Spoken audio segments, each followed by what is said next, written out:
আসসালামু আলাইকুম।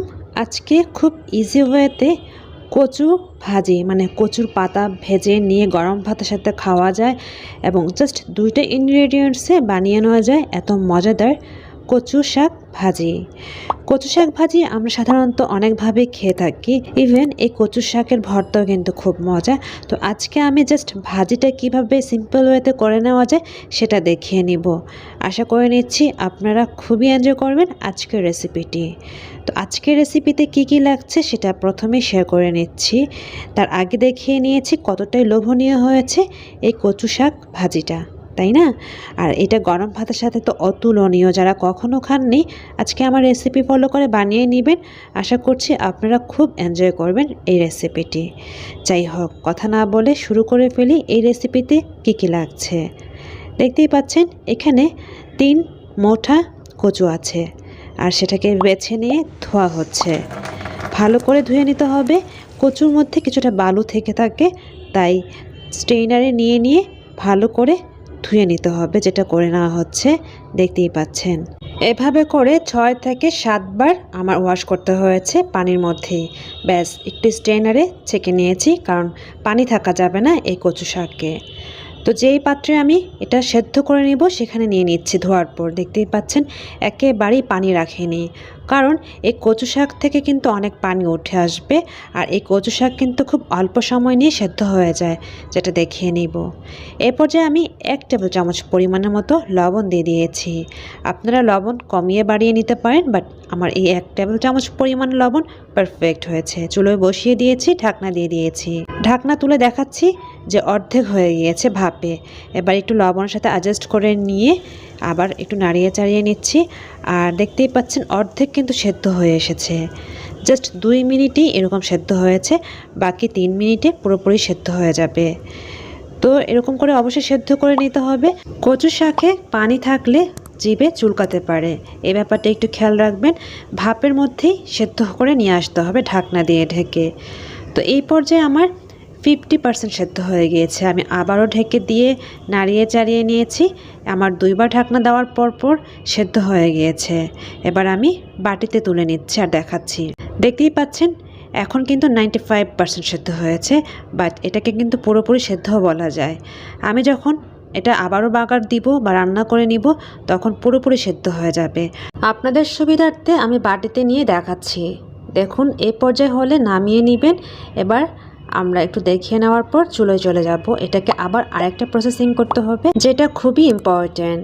তো ফ্রাইং প্যান বসিয়ে দিয়েছি, প্রথমে শুকনো মরিচ এবং তেল দিয়ে দিয়েছি। অনেকে কচু শাকে তেজপাতা পছন্দ করেন, তারা দিতে পারেন, বাট আমার পছন্দ না, আমি দেইনি।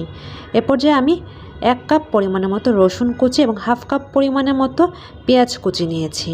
এই কচুর শাক ভাজিতে রসুনের পরিমাণটা খুবই বেশি দিতে হবে। দেখতেই পেয়েছেন এখানে আমার 2টা বড় সাইজের ইন্ডিয়ান রসুন লেগেছে, সেটাকে কুচি কুচি করে নেওয়া হয়েছে। তো রসুনের পরিমাণ পেঁয়াজ থেকেও বেশি দেওয়া হয়েছে, দেখতেই পাচ্ছেন। আরেকটা কথা শেয়ার করি, অনেকে এই ফোড়ন পছন্দ করেন, তারা এই ক্ষেত্রে 5 ফোড়ন দিতে পারেন। তো সেটা কিন্তু আচারে আচারে হয়ে যায়। আমি জাস্ট কচু শাক ভাজি করে দেখাচ্ছি এবং এটাই খেতে চাচ্ছি, তাই এটাই শেয়ার করে নিয়েছি। আমি এখানে কোনো 5 ফোড়ন অথবা আদার্স কোনো মশলা ইউজ করছি না। শুধুমাত্র রসুন এবং পেঁয়াজের বাগারে এই মজাদার কচুর শাক খেয়ে একবার ট্রাই করে দেখবেন যে কতটাই ভালো লাগে।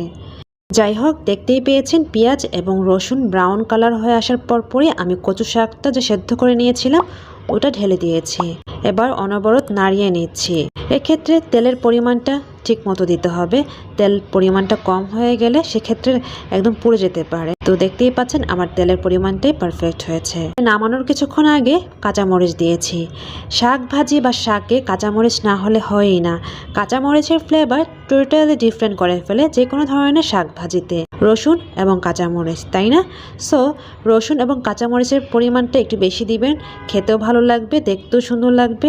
আর গরম ভাতের সাথে তো কথাই নেই। এভাবে যে কোনো ধরনের শাক ভাজি আপনারা করে খেতে পারেন, বাট আজকে কচু শাক ভাজিটা কত ইজি এবং কত সিম্পল ওয়েতে বানিয়ে দেখিয়েছে, যেটা একবার না বানালেই হচ্ছে না, তাই না? তো আজকের রেসিপি দেখে অবশ্যই আপনারা একবার ট্রাই করে নেবেন। আপনাদের সবার কাছেই ভালো লাগবে আজকের রেসিপিটি।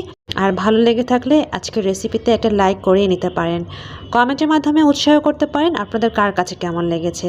যদি রান্না বিষয়ে কোনো কোয়েরি থাকে সেটাও ইনবক্স জানাতে পারেন অথবা কমেন্ট সেকশনে জানিয়ে নিতে পারেন।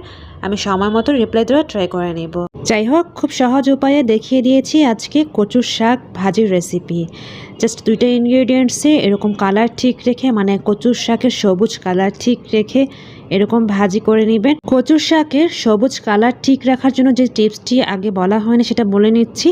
ঢাকনা দিয়ে কচুর শাক সেদ্ধ করা যাবে না, জাস্ট একবার 2 মিনিটের জন্য ঢাকনা দেওয়ার পর তুলে নিতে হবে। তারপর নাড়িয়ে চাড়িয়ে আর ঢাকনা দেওয়ার কোনো প্রয়োজন হবে না। এভাবে যদি বানিয়ে নেন তাহলে কচুর শাকের যে কালারটা অরিজিনাল কালারটাই থাকবে। খাদ্য তালিকায় সাধারণত যে কোনো ধরনের শাক রাখতেই হয়, এতে শরীরের জন্য ভালো, মানে স্বাস্থ্যের জন্য ভালো। তাছাড়া কচু শাকে প্রচুর পরিমাণের আয়রন আছে। সো কচু শাকে কিন্তু খুবই ভালো, বাচ্চাদের থেকে বড়দের সবার জন্য খুবই উপকারী একটা শাক। তো আজকে এই উপকারী শাক নিয়ে খুব সিম্পল ওয়েতে দেখিয়ে নিয়েছি। আশা করে নিচ্ছি আপনাদেরও ভালো লেগেছে, তাই না? যাই হোক, টিপস সহ খুব সিম্পল ওয়েতে কচু শাক ভাজি করে দেখিয়েছি। আশা করছি আপনারা খুবই এনজয় করেছেন। আর যদি ভিডিওটি ভালো লেগে থাকে পাশে থেকে সাপোর্ট করে যাবেন। গরম ভাতের সাথে খুবই ভালো লাগে, ট্রাই করতে পারেন। আজ এ পর্যন্তই। আল্লাহ আপনাদের সবাইকে ভালো, সুস্থ এবং নিরাপদে রাখুক। আল্লাহ হাফেজ। আসসালামু আলাইকুম। Thank you so much for watching.